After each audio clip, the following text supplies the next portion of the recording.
Ini Ya, yang mendatangkan Argentina ini dari promotor atau PSSI, Mas? Yang sampai saat ini sepengetahuan saya untuk promotor dari Indonesia satu-satunya adalah Nine Sport. Yang pastinya saya melakukan bidding untuk kedua kalinya di Argentina. ya. Nah, jadi kita Indonesia mendapat keuntungan karena geografis, mungkin juga karena kedekatan hubungan Cina dan Indonesia. At least kita bilang 100M lah, Mas, untuk mendatangkan Argentina. Apakah 100M itu bisa ketutup, Mas? Bisa balik, Mas? Kalau kita kontekskan ke Argentina ini, Mas, estimasi keuntungannya bagaimana, Mas? Kalau sepengalaman Mas lah, misalnya datang ini dengan extraordinary, kita tahu tim Argentina. Satu bulan setelah event kita tetap bisa melakukan hal-hal tersebut yang diminta untuk bangun stadion atau VAR. Argentina datang, biayanya besar, mending bangun stadion, mending bagus ke rumput, mending untuk Liga 1, Liga 2. Datangnya Argentina dengan biaya fantastis, Mas. Kalau ini kita langsung berbicara dengan orang yang memiliki pengalaman dalam bidang untuk mendatangkan tim-tim sepak bola yang ada di luar negeri. Nah, dalam momen sekarang yang hangat menjadi perbincangan Argentina. Nah, mulai banyak nih kaum mending. Nah, langsung saja kita berbicara dengan Mas Ari Putra Wicaksono selaku founder Nine Sport. Selamat malam, Mas. Selamat malam, Mas Tommy. Selamat malam, Mas. Mungkin sebelum pertanyaan intinya, Mas, bagaimana, Mas, perkembangan situasi Argentina sekarang, Mas, yang datang ke Indonesia?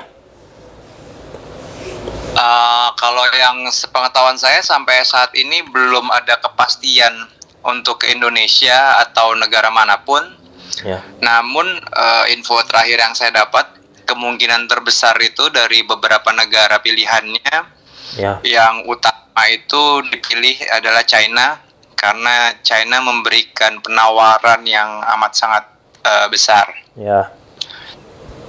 Dan memang karena tujuan Argentina itu mereka sekarang setelah juara, mereka ingin mengkomersialisasi kemenangan mereka lah ke tim mereka juga gitu. Wartawan pun sempat bertanya kepada Pak Erick Thohir, Mas, dan Pak Erick Thohir juga belum bisa menjawab secara pasti. Tapi ada salah satu diskursus yang menarik, Mas, di tataran sosial media kita. Ketika Mas mungkin banyak membaca tentang Argentina datang, biayanya besar, mending bangun stadion, mending bagus ke rumput, mending untuk Liga 1, Liga 2. Datangnya Argentina dengan biaya fantastis, Mas. Kalau kita lihat di media, Mas juga sempat mengeluarkan statement hampir 73 miliar ke atas, Mas, kan? Itu sebelum Piala Dunia. Nah, kalau setelah juara Piala Dunia ini tentu semakin meningkat. Nah, Mas, apa sih, Mas, benefitnya kalau Argentina ini datang ke Indonesia? Pertama gini dulu, Mas, kemungkinan terbesar ini negara pertama Cina, karena mereka menawar angka yang sangat besar. Mereka disupport oleh Wanda Group. Kalau saya nggak salah malah angkanya malah hampir 200 miliar. Nah, jadi kita Indonesia mendapat keuntungan karena geografis, mungkin juga karena kedekatan hubungan Cina dan Indonesia, kita bisa mendapatkan keuntungan walaupun belum pasti. Kandidat lainnya yang terbesar itu juga Bangladesh. Mereka, saya juga cukup kaget, bukan negara bola, tapi yang saya dengar mereka dapat support dari pemerintahnya. Nah, ini kalau bicara tadi pertanyaan Mas, mending saya ngelihatnya pertama-tama kita bicara di luar bisnis dulu ya, Mas. Saya melihat sepak bola Indonesia ini sekarang sedang memerlukan sebuah inspirasi atau semangat baru untuk lebih bisa membangun atau bergejolak lagi lebih cepat dan lebih baik. Kenapa saya bicara gitu? Karena kita lihat pada saat tahun 2012 sampai 2013 banyaknya klub-klub elit dunia berdatangan ke Indonesia itu menyemarakan industri sepak bola. Jadi banyak anak-anak muda yang bermimpi untuk menjadi pemain bola. Banyak juga bisnis yang tumbuh, baik dari player agency, marketing agency, sport science, dan lain-lainnya. Jadi banyak yang bertumbuh saat itu. Karena memberikan inspirasi tidak hanya kepada fans juga menjadi jauh lebih kreatif, jauh lebih fungsional, juga memberikan inspirasi kepada pemain dan klub. Sedangkan sekarang ini saya lihat kepercayaan publik sepak bola ini bisa dibilang ada di titik yang cukup rendah juga, atau menurun lah dari tahun-tahun sebelumnya, karena mungkin banyak berita-berita miring di sepak bola. Minimnya kepercayaan publik kepada sepak bola, baik itu di wasit, baik itu di kepengurusan, baik itu di pemain, baik itu di klub. Bahkan juga terakhir ada kanjuruhan, dan terakhir yang paling baru-baru ini adalah pembatalan Piala Dunia ya. Jadi saya rasa hal-hal tersebut juga pasti akan membuat susah para klub, para orang-orang di industri untuk mencari sponsor dan mengenerate income. Maka jadi saya lihat di luar bisnis ini adalah sebuah angin baru atau semangat baru yang kalau emang ini benar-benar terjadi bisa kembali menyemarakan sepak bola Indonesia dengan lebih baik lagi. Tentunya setelah itu harus dibina dengan baik di bidang-bidang lainnya. Nah, kalau kita masuk ke pendapatan, Mas, anggap saja kita ada dana yang kita anggarkan atau dana disposal sebesar 100 miliar. Ada yang berpendapat tadi Mas bilang, kenapa kita tidak buat pembinaan? Kenapa kita tidak buat stadion, atau kita tidak buat kantor PSSI, atau kita tidak buat VAR? Nah, hal-hal tersebut tidak ada yang salah. Namun pada prinsipnya hal-hal tersebut adalah investasi jangka panjang. Sedangkan event itu generate income-nya sangat cepat. Apalagi kalau kita lihat dari timeline sekarang, mungkin kurang lebih sekitar 2 bulan atau 1 bulan setelah event, uangnya sudah balik lagi. Kita sudah dapat benefit dari memberikan inspirasi kepada anak-anak muda kita, memberikan kepercayaan lagi masyarakat dunia bahkan terhadap sepak bola Indonesia. Karena kemarin kan saya lihat, mungkin saya ngeliatnya sepotong mungkin ya, setelah Piala U20 batal, ada pemain dipanggil ke istana, dan kalau saya nggak salah tidak ada satupun pemain itu yang bercita-cita menjadi pemain bola.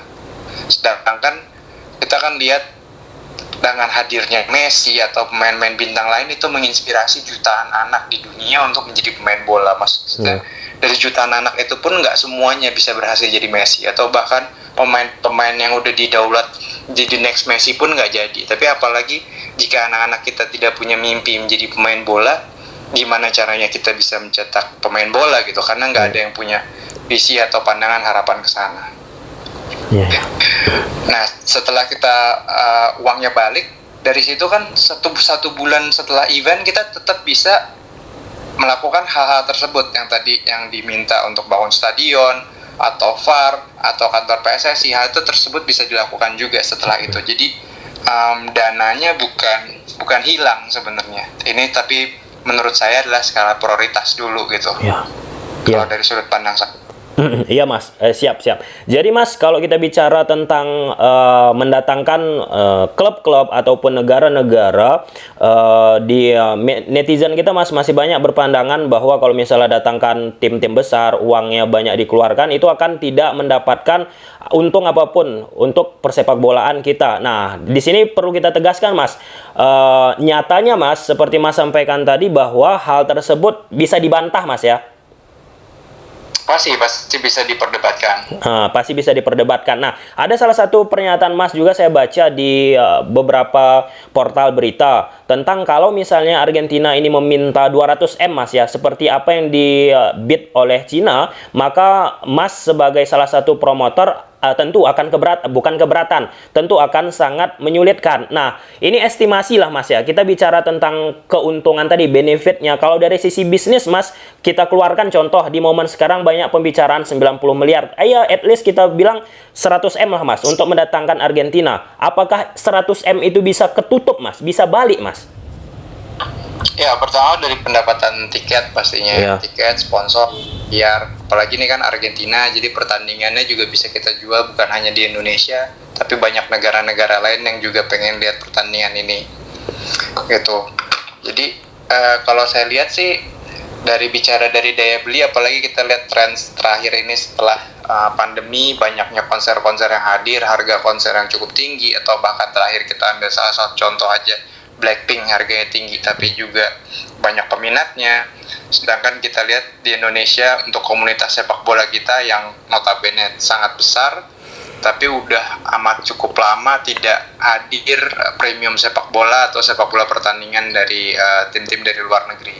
Jadi saya rasa dari salah harga itu sesuatu yang amat sangat bisa relatif ya, tapi kan bisa dibilang ini Messi pertama kali datang ke Indonesia, bahkan mungkin terakhir dengan seragam Indonesia, statusnya sebagai living legend, juga status sebagai juara dunia, itu kan suatu hal yang amat sangat susah kita dapatkan kesempatannya lagi, atau susah juga kita gapai dimanapun ya, atau bahkan jika bermain itu kita bisa mendapatkan mereka main di Indonesia, main di GBK, itu kan jadi suatu memorabilia yang sangat amat priceless lah Mas. Iya Mas. Jadi dalam hal ini Mas, tentang kedatangan Messi dengan kedatangannya Argentina ini, bisa kita bilang merupakan suatu hal yang harusnya sangat menguntungkan dari sisi bisnis Mas ya. Karena sebagian lagi juga ada yang mengatakan buang-buang uang, ini itu.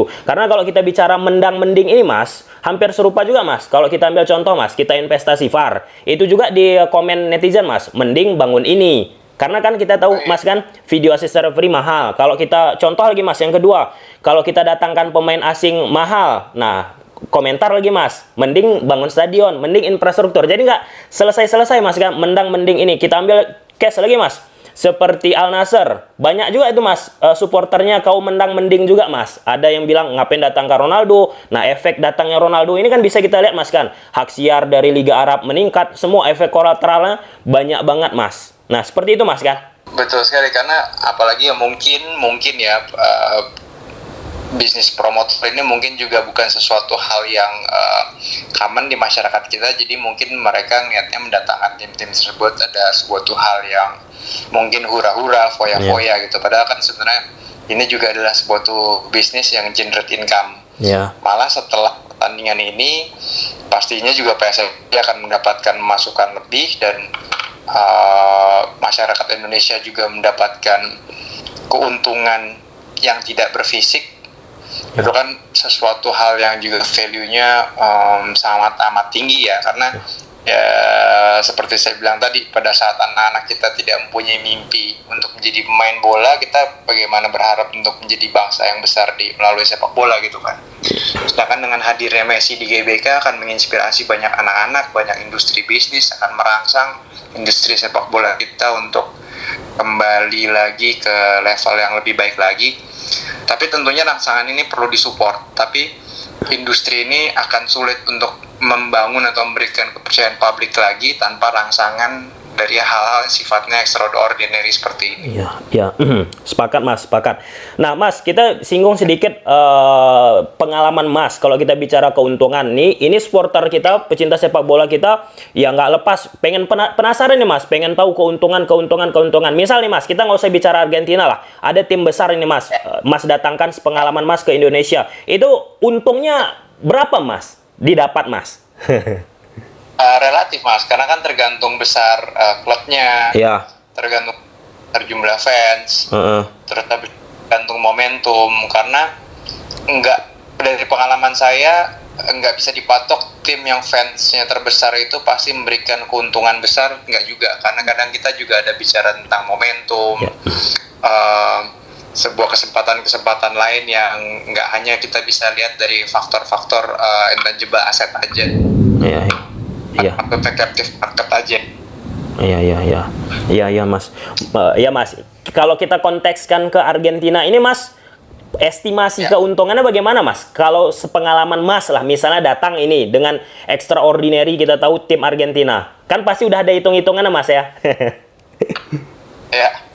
Ya kalau saya sih mestinya kita standar bisnis aja lah. Maksudnya kalau kita mau buat segala sesuatu kan pasti kita targetin untung ya sebesar 10% lah minimal, tuh udah angka yang paling minim. Jadi pasti kita harus kejar juga di angka tersebut gitu kan.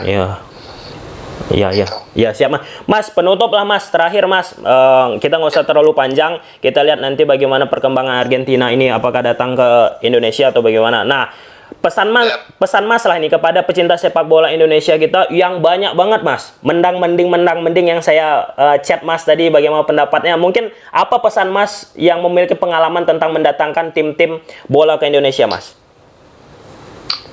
Pesan saya yang pertama itu sebenarnya ya kita ada baiknya itu nggak usah saling kita harus bersatu, karena sebenarnya tantangan kita atau lawan kita itu sebenarnya bukan dari Indonesia. Karena contoh untuk kasus Argentina ini kita bidding melawan negara-negara lain, bahkan banyak negara-negara yang notabene dari segi teknikal sepak bola lebih kuat dan juga dari segi ekonomi lebih kuat.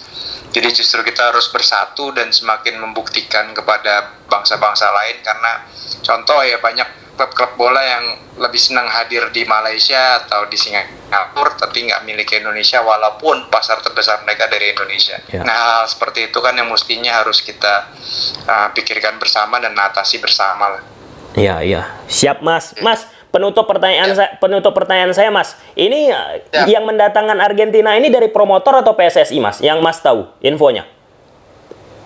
Yang pastinya saya melakukan bidding untuk kedua kalinya di Argentina. Yang pertama tahun 2017 kita udah dapat surat penunjukan dari AFA, dari PSSI juga kita udah dapat surat respon. Namun atas satu dan lain hal saya lupa waktu itu kendala terakhirnya karena SEA Games atau lulusnya baru dipilih.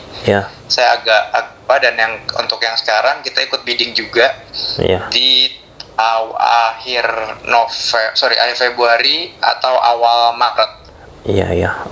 Sampai saat ini sepengetahuan saya untuk promotor dari Indonesia satu-satunya adalah Nine Sport. Ya, siap Mas. Mas, saya tunggu kabar update-nya Mas ya. Ya, baik, terima kasih Mas Tommy waktunya.